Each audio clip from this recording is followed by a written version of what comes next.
चर्चा बढ़ी है पूरे विश्व में मोदी जी के आने के बाद। देखिए, आज योग दुनिया के 150 से ज़्यादा देशों में आज योग दिवस मनाया जा रहा है और स्वयं प्रधानमंत्री जी न्यूयॉर्क में यूनाइटेड नेशंस जो हेडक्वार्टर है वहाँ पर योग कर रहे हैं।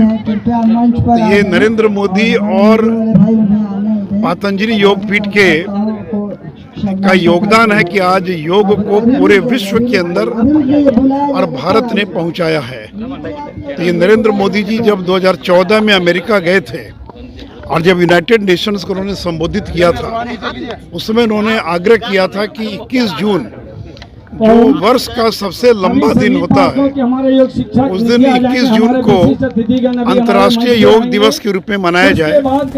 और मुझे खुशी है कि संयुक्त राष्ट्र संघ ने 21 जून को घोषित किया और 193 देश जो उस सभा में मौजूद थे, उन लोगों ने सर्वसम्मति से 21 जून को अंतर्राष्ट्रीय योग दिवस मनाने का निर्णय लिया।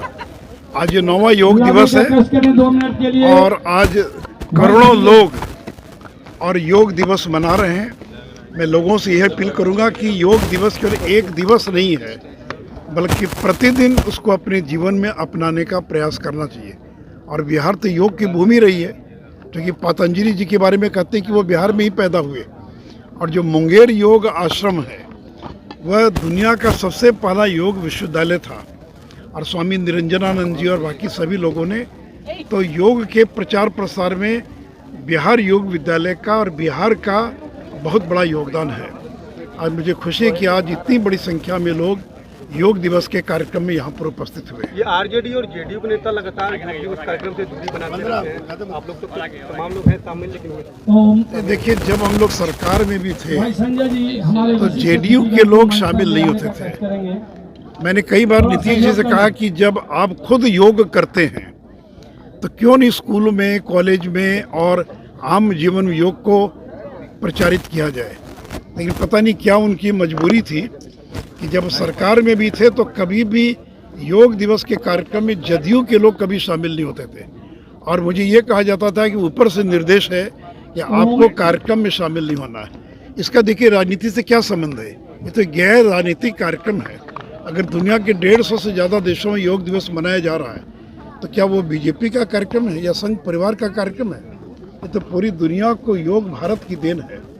लेकिन नीतीश कुमार जब साथ में भी थे तो उनको लगता था कि नरेंद्र मोदी को किसी चीज़ का श्रेय नहीं मिलना चाहिए, इसलिए सरकार में साथ रहते हुए भी कभी उन्होंने न तो स्वयं योग दिवस के कार्यक्रम में शामिल हुए, बल्कि अपने कार्यकर्ताओं को, नेताओं को, विधायकों को, मंत्रियों को योग दिवस के कार्यक्रम में शामिल होने से मना करते रहे। यहाँ तक कि इसी कंपाउंड में स्वास्थ्य विभाग की ओर से कार्यक्रम होता था, मुख्यमंत्री थे नीतीश जी, लेकिन एक भी जनता दल यू का एमएलए कार्यकर्ता कभी योग दिवस के कार्यक्रम में शामिल नहीं हुआ। सर, 23 जून को जो बैठक होनी है, अब लग रहा है कि मुख्यमंत्री आवास में ये बैठक सबसे पहले क्या कहेंगे?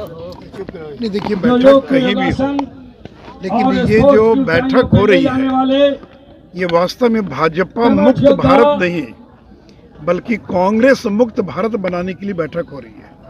मैं इसलिए कह रहा हूँ क्योंकि ममता बनर्जी कह रही है कि कांग्रेस को बंगाल में चुनाव नहीं लड़ना चाहिए, यानी बंगाल में केवल टीएमसी चुनाव लड़े, यानी बंगाल कांग्रेस मुक्त हो जाए। अरविंद केजरीवाल कह रहे हैं कि दिल्ली में और पंजाब में कांग्रेस को चुनाव नहीं लड़ना चाहिए। केसीआर कह रहे हैं कि तेलंगाना में चुनाव नहीं लड़ना चाहिए। तो यानी ये जो क्षेत्रीय दल हैं ये तो कांग्रेस मुक्त भारत चाहते हैं कि कांग्रेस मुक्त हो जाए। उनका राजा अखिलेश यादव कह रहे हैं कि मैं 80 सीटों पर चुनाव लड़ूंगा, कांग्रेस हमारी मदद करे। तब ये कांग्रेस को तय करना है कि वो कांग्रेस मुक्त भारत चाहती है कि वो क्या चाहती है। तो 23 तारीख की ये जो बैठक है वास्तव में भारत मुक्त, भाजपा मुक्त भारत के लिए नहीं, बल्कि भारत को कांग्रेस मुक्त करने के लिए ये बैठक